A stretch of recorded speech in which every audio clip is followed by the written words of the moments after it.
C'est chaud, c'est tout nouveau. Aujourd'hui, je vais te parler du X-H2S, le dernier boîtier de chez Fujifilm. C'est parti! Si tu ne le sais pas encore, Fujifilm vient tout juste d'annoncer pas un, mais deux nouveaux boîtiers avec le X-H2 et le X-H2S. Cette vidéo sera consacrée au H2S car c'est celui-ci qui va nous intéresser le plus.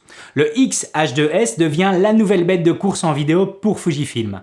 Je ne vais m'intéresser qu'aux spécifications techniques liées à la vidéo et je vais tellement pousser cette fiche technique que tu risques quasi d'y retrouver un mini-test à travers cette vidéo. Les informations présentées ici sont déjà reprises et confirmées à travers l'ensemble présent sur Internet. Il y a tellement à dire sur ce X-H2S que je ne sais même pas par où débuter. Je vais commencer par la base avec l'intégration d'une nouvelle génération de capteurs, une 5e génération pour être exact, et qui sera d'une résolution de 26,1 millions de pixels, pouvant délivrer une image jusqu'en 6,2K. Il repose toujours sur une structure X-Trans, mais sera à présent empilé. Il sera possible de filmer jusqu'en 6,2K jusqu'à 30 images secondes, jusqu'à 120 images secondes en 4K et jusqu'à 240 images secondes en Full HD. Pas de compromis car tout ce que je viens de te mentionner est indiqué en 422 10 bits et de façon interne. Et ça va même beaucoup plus loin car il sera possible d'enregistrer toutes ces résolutions en ProRes et toujours de façon interne. Par contre, ce qui est déjà certain, c'est qu'au-dessus de 60 images secondes, un crop dans le capteur sera présent. Il sera de fois 1,9 en 4K 120 images secondes et fois 1,38 en Full HD 240 images secondes. Par contre, pas de crop pour le 120 images secondes Full HD. Concernant la plage de dynamique, plusieurs éléments sont à prendre en compte. Fujifilm propose à présent deux logs, F-Log et F-Log2. En F-Log2, la 4K et 6,2K jusqu'en 30 images secondes sont annoncées avec 14 plus diaph de dynamique, alors que toutes les autres combinaisons de résolution et vitesse seront à 13 plus diaph de dynamique. Le F-Log première génération sera lui, sur l'ensemble des combinaisons, à 12 plus diaph de dynamique. L'ISO natif du F-Log première génération reste à 640, alors que celui du F-Log2 passe à 1250, ce qui semble logique pour aller chercher plus de dynamique. Du coup, plusieurs questions se posent. Pourquoi avoir deux logs? Et surtout, pourquoi le F-Log première génération ne délivre que 12 plus diaph de dynamique, alors que le X-T4 était, sur papier, à 14 diaph de dynamique? Certains éléments comme le rolling shutter que je vais aborder rentrent en compte, mais je ne te cache pas que je n'ai pas encore compris la logique derrière la présence du F-Log première génération à l'intérieur de ce X-H2S. Si tu y vois un début de réponse, n'hésite pas à me le mettre en commentaire. Pour le rolling shutter, c'est du solide. En F-Log première génération, peu importe la fréquence d'image, ainsi qu'en F-Log2 au-dessus de 30 images secondes, le rolling shutter bascule à 5,4 millisecondes. Pour te donner un point de repère, la caméra Arri Amira, qui reste la référence en rolling shutter, est à 2 millisecondes. Par contre, le F-Log2 en dessous de 30 images secondes sera moins performant, avec un rolling shutter juste en dessous des 10 millisecondes, ce qui reste incroyable et toujours plus rapide que celui du X-T4. Pour résumer, un rolling shutter hyper rapide égale moins de dynamique, alors qu'un rolling shutter moins rapide égale un maximum de dynamique. Cela s'explique simplement par le fait qu'à chaque balayage, le processeur récupère les infos et les traite ligne par ligne.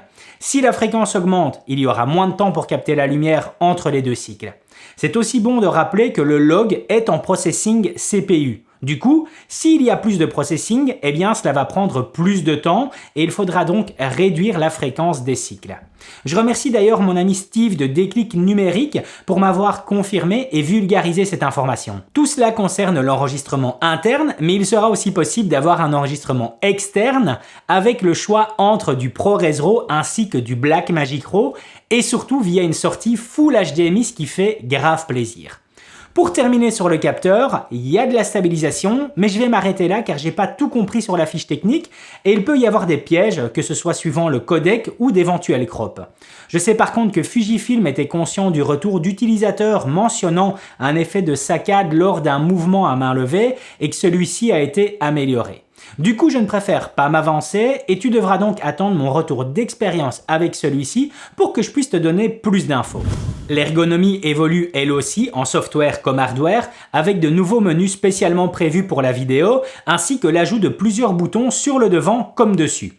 On retrouve par exemple, en plus d'un bouton REC, 3 autres boutons sur le dessus avec l'accès direct au ISO, balance de blanc et une fonctionnalité qui sera paramétrable. La roue crantée présente sur le côté gauche affiche entre autres une numérotation de C1 jusqu'à C7, ce qui laisse présager 7 configurations personnalisables et prêtes à l'emploi.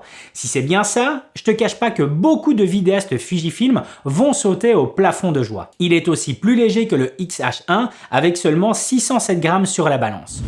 Pour le support média, ce sera de la CF Express type B ainsi que de la carte SD. Par contre, il faudra faire attention et attendre confirmation des cartes CF Express 100% compatibles sur l'ensemble des codecs, résolution et fréquence d'image. L'autofocus évolue énormément avec l'intégration du Deep Learning, ce qui permet d'avoir une reconnaissance des animaux, des oiseaux, automobiles, motos, avions et des trains.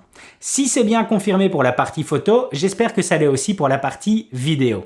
De nouveau, compte sur moi pour te passer cet autofocus au scalpel dès ma prise en main avec celui-ci. Bon, je vais pas te faire patienter plus longtemps en abordant maintenant le temps de captation possible, ainsi que l'éventuelle surchauffe et son accessoire optionnel. A priori, pas de limite d'enregistrement. Du coup, on risque peut-être une surchauffe.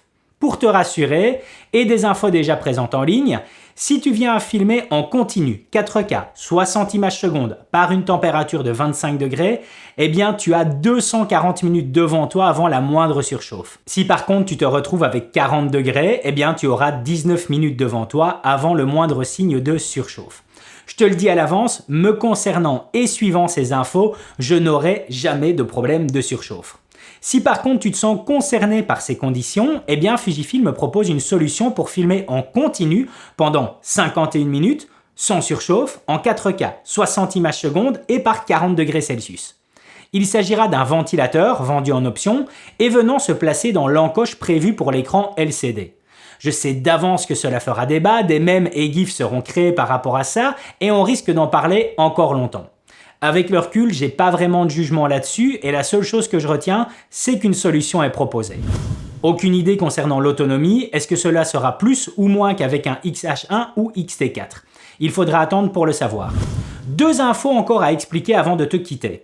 La première, c'est qu'un grip transmetteur sans fil sera proposé en option courant septembre et que celui-ci permettra entre autres un contrôle multicaméra à distance via une page internet.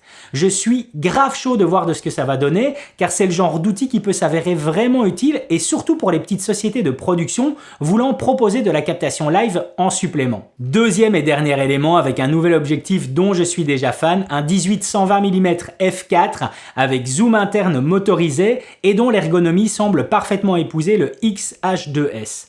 Bref, ça risque de faire un sacré combo bien pratique et polyvalent. La disponibilité est prévue pour juin avec un prix tournant dans les 2500 € taxes comprises.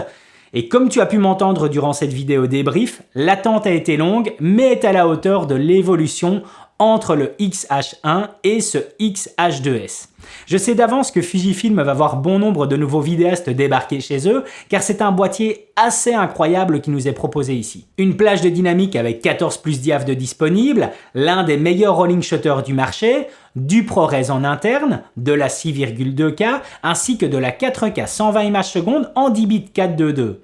Le choix entre du ProRes RAW ou du Blackmagic RAW en externe via son port Full HDMI. Un nouvel autofocus qui s'annonce bien plus performant que le précédent, ainsi qu'une ergonomie software comme hardware vraiment dédiée à la vidéo. Bref, j'espère disposer de celui-ci le plus rapidement possible afin de te donner mon retour d'expérience avec ce X-H2S. N'hésite pas à me dire en commentaire ce que tu penses directement de celui-ci. Voilà, c'en est terminé pour aujourd'hui. Si la vidéo t'a plu, n'hésite pas à mettre un gros pouce bleu, ça me fait super plaisir. Et puis à t'abonner pour être tenu au courant des prochaines sorties. À plus!